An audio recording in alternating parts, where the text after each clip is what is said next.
So I have developed this relationship of how to mark things on a score. It always has been changing, and it still is changing. I'm sure you have your own way of marking things on a score. Do you use a pen? Do you use a pencil? Do you use some color? Do you copy music, or do you use directly an original score?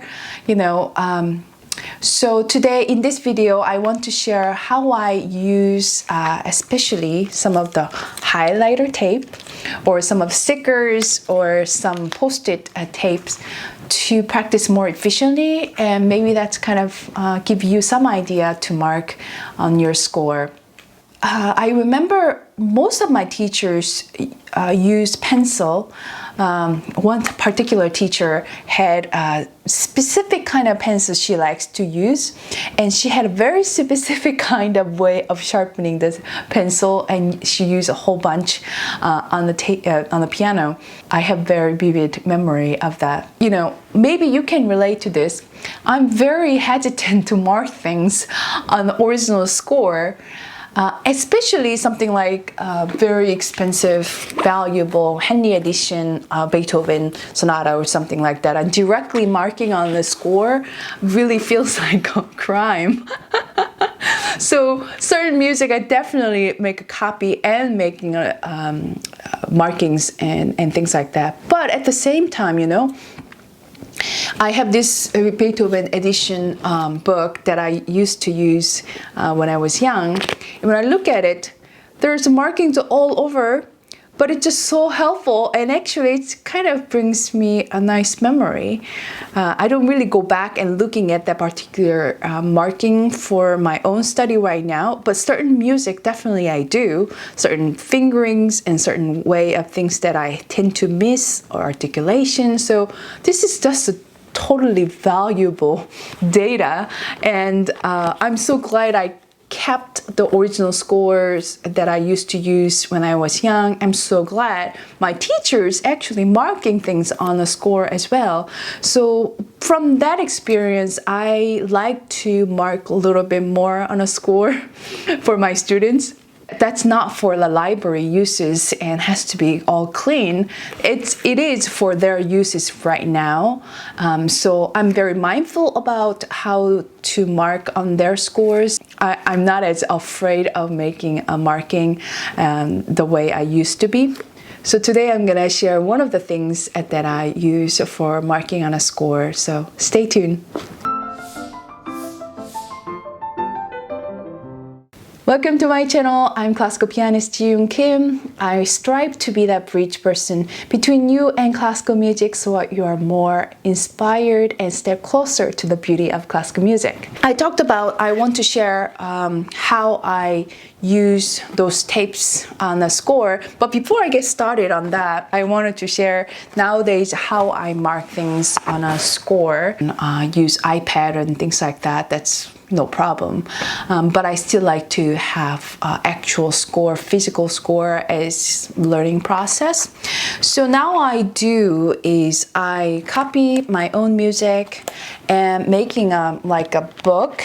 You see, like a nice, I don't know how you call it, a spider, and I go to FedEx and make this, and this is all different music that I'm using at that time period. This was about 3 years ago.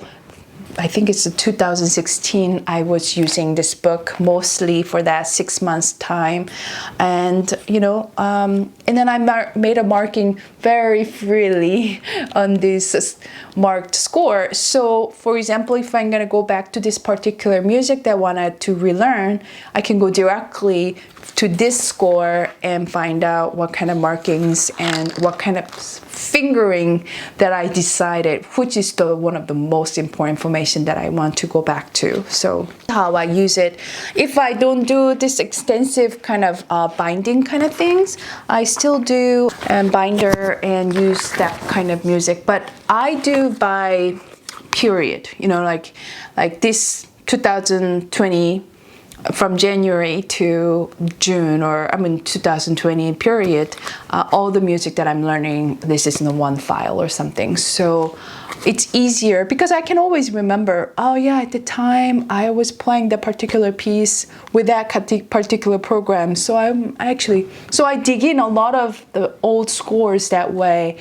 And especially, some of the things that you got a lesson, and that's really interesting and gives me a smile like, oh yeah, and my teacher put that note there, and something like that. So now that I don't have a teacher, but I make myself to be a teacher and making a note, and that's again my future self will thank for.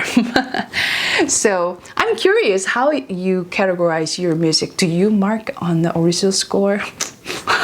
Maybe you are, no judgment. I think that's totally fine. That is my mental thing that I feel like I shouldn't be marking on a original score. So anyway, that's how I use it. But certain music that I definitely making a note directly on a score, especially with the concertos or the music that I can buy very easily, not like just a thick, Beethoven sonata, Henley edition, or Well-Tempered Clavier, Henley edition or something like that, that I mark directly on a score, knowing that I can buy this particular edition very easily. Concerto is definitely one of the things that I'm making a marking directly. First of all, it's fairly thick, and I don't need to make another book of this book, right?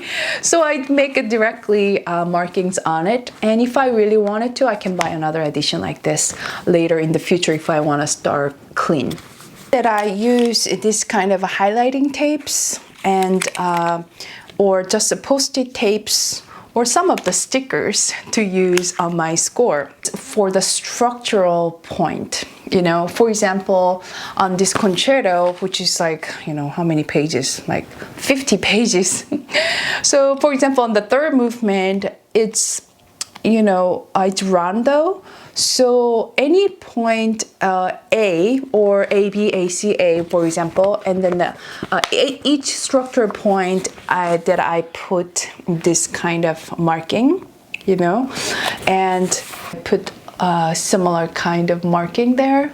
I mean, obviously you can just mark it on A, B, A, C, A. So it's a visualness of this kind of cue. So what I use for that kind of structural things that I use masking tape stickers. So what I like to use it is because it's kind of some kind of line like this, but different color is available, which I really love.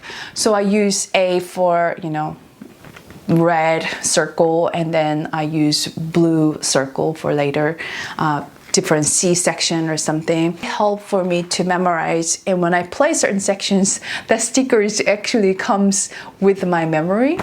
Analyze the structure. Another way I use these highlighter tapes, all of those trouble spots that we have, often that is not changing. Do you agree with that? I mean, certain sections all of a sudden, a little difficult one day or not the other. But for me, there are certain tricky spots remain tricky regardless how I can master that or not. So I like to mark that or recognize that spot and put that sticker, or especially something removable. So what I really like about this kind of highlighter tape is that you can put directly on the note, and you can actually write a marking on it as well, and that will be okay to mark it. And then if you want to, you can erase it. Another way you can use this kind of tape is, today this particular spot gives me a trouble, and I will have to revisit later and practice here, or like here, or some things that you tend to forget, some kind of, right here, notice. Or it doesn't have to be, so, but then later on, if you don't want to use this particular, it's fixed completely and you don't have to worry about it, and then you can remove it So especially for trouble spots, visually there for you to recognize more easily, even though I know you know that is a trouble spot. It's something about putting the action of some color or visual on your score really helps you to isolate that particular spot to more sectional practice later. Another way you can definitely use something like that, this kind of tape, is that, okay, right now on this practice session, I'm gonna work on this section, and then you put that tape there, and when this session is over, you can just remove that, and that tape can go the next section that you want to work on it. Make a note on this. Next time, I'm gonna have to practice this particular spot right here, and I want to focusing on this from here all the way to there. Again, it just kind of gives a visual planning a little bit more obvious, and I use that all the time. I certainly use stickers when I teach as well, but not as a reward, but actually give a visual cue for them to recognize the trouble spots. And I'm marking on their lesson note as well that, you know, wherever that sticker is, that's the spot that you can focusing on this week of practice. What I really like about this highlighting tapes, it can be removable and you can write directly on it. So I'm very curious how you use your markings on the score as well. Do you use stickers? Do you use pencil, pen, highlighter, or highlighter tapes? If you have never really used this kind of method, experiment it. If you want more practice tips, you can always watch more here. And subscribe to my channel if you haven't subscribed it yet. So looking forward to sharing more practice tips so we can all to be more efficient in our practice and step closer to be a better musician. So see you next video. 안녕!